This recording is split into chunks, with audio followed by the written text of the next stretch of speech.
আমার প্রিয় চাকরি প্রত্যাশী ভাই ও বোনেরা, কেমন আছেন আপনারা সবাই? আশা করি অনেক ভালো আছেন। দেখুন আমার প্রিয় ভাই ও বোনেরা, গণপ্রজাতন্ত্রী বাংলাদেশ সরকার কর্তৃক প্রতিষ্ঠান বাংলাদেশ রেলওয়ে নিয়োগ বিজ্ঞপ্তি 2026-এর দারুণ একটি ধামাকাদার নিয়োগ বিজ্ঞপ্তি প্রকাশ হয়ে গেছে, যেখানে কর্তৃপক্ষ বলেছেন মহাপরিচালক বাংলাদেশ রেলওয়ে ঢাকা হইতে এই নিয়োগ বিজ্ঞপ্তিটি প্রকাশিত হয়েছে। এখানে দেখুন, বাংলাদেশ রেলওয়ের রাজস্ব খাতভুক্ত শূন্য পদসমূহ পূরণের লক্ষ্যে বাংলাদেশের প্রকৃত নাগরিকদের নিকট হইতে নির্ধারিত ছকে অনলাইন আবেদন আহ্বান করা হচ্ছে। এখানে পদের নাম ও শিক্ষাগত যোগ্যতা দেওয়া রয়েছে, সেই সাথে পদ সংখ্যা। আসুন এক নজরে দেখে নেই। অ্যাসিস্ট্যান্ট লোকোমোটিভ মাস্টার ALM, যেখানে 850 জনকে নিয়োগ দেওয়া হবে। এখানে আপনি SSC পাস করে আবেদন করতে পারবেন। এরপর রয়েছে পয়েন্টসম্যান, যেখানে 920 জনকে আবেদন করার সুযোগ দেওয়া হবে। এখানে আপনি SSC পাস করে আবেদন করতে পারবেন। এরপর হচ্ছে ওয়েম্যান, যেখানে 1080 জনকে নিয়োগ দেওয়া হবে। এখানেও আপনি SSC পাস করে আবেদন কার্যক্রম সম্পন্ন করতে পারবেন। এরপর রয়েছে গেটম্যান, যেখানে 358 জনকে নিয়োগ দেওয়া হবে। এখানেও আপনি SSC পাস করে আবেদন করতে পারবেন। অর্থাৎ সর্বমোট 3208টি পদে বাংলাদেশ রেলওয়ে নিয়োগ বিজ্ঞপ্তিতে আবেদন করার সুযোগ দিবে বাংলাদেশের 64 জেলা নারী পুরুষ উভয়কেই।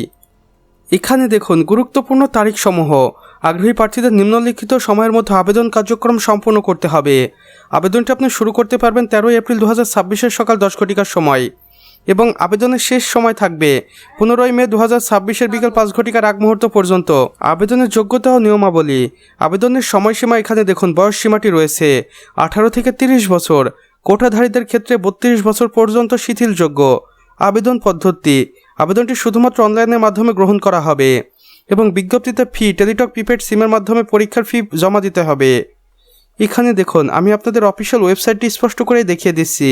আপনারা চাইলে এই অফিসিয়াল ওয়েবসাইটের মাধ্যমে সরাসরি কর্তৃপক্ষের নিকট যোগাযোগ করতে পারেন, অথবা জেনে নিতে পারেন এই নিয়োগ বিজ্ঞপ্তিটির সম্পর্কে A to Z। প্রার্থীর জন্য বিশেষ নির্দেশনাবলীও এখানে রয়েছে কর্তৃপক্ষের। অনলাইন আবেদনপত্র বা অ্যাপ্লিকেশন ফর্ম যথাযথভাবে পূরণ করে সাবমিট করতে হবে।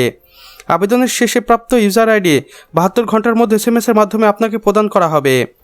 প্রবেশপত্র প্রাপ্তির বিষয়টি আবেদনকারী মোবাইল নম্বর SMS-এর মাধ্যমে পরবর্তীতে জানিয়ে দেওয়া হবে। এবং সর্বশেষে রয়েছে বিশেষ দ্রষ্টব্য। তো আমার প্রিয় চাকরি প্রত্যাশী ভাই ও বোনেরা, আমাদের আজকের ভিডিও এতটুকুই। ভিডিওটি ভালো লেগে থাকলে অবশ্যই একটি লাইক করে দিবেন, এবং কমেন্ট বক্সে লিখে জানাবেন আমাদের আজকের ভিডিওটি আপনাদের কেমন লেগেছে। চাইলে অন্যান্য বন্ধুবান্ধবদের সাথে শেয়ারও করতে পারেন। আর চ্যানেলে নতুন হয়ে থাকলে অবশ্যই সাবস্ক্রাইব করে পাশে বেল আইকনে ক্লিক করে দিতে ভুলবেন না, যেন আমাদের নতুন ভিডিও নোটিফিকেশন কোনোভাবেই আপনার মিস না হয়ে যায়। আমাদের সম্পূর্ণ ভিডিওটি দেখার জন্য আপনাকে অসংখ্য ধন্যবাদ। খোদা হাফেজ।